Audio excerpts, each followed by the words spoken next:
Bonjour, aujourd'hui je vais vous parler du futur antérieur. Le futur antérieur, c'est un temps du futur, c'est un temps composé. Le futur antérieur peut s'employer avec le futur simple pour exprimer une action qui aura lieu avant une seconde action. Par exemple, quand tu seras parti, elles fermeront la porte. Le futur antérieur peut s'employer seul pour exprimer un fait ou une action qui sera achevée à ce moment-là.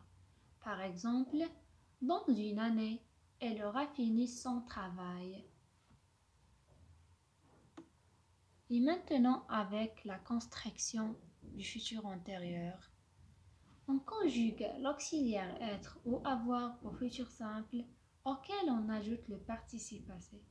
Autrement dit, le futur antérieur, c'est l'auxiliaire avoir au futur simple, plus le participe passé, ou bien l'auxiliaire être au futur simple plus le participe passé. Maintenant, les auxiliaires au futur simple, et on commence avec l'auxiliaire avoir. J'aurai, tu auras, elle aura, nous aurons, vous aurez, ils auront. L'auxiliaire avoir, être. Je serai, tu seras, elle sera, nous serons, vous serez, elles seront. Exemple 1. Le verbe danser au futur antérieur. J'aurai dansé, tu auras dansé, il aura dansé, nous aurons dansé, vous aurez dansé, ils auront dansé. Exemple 2.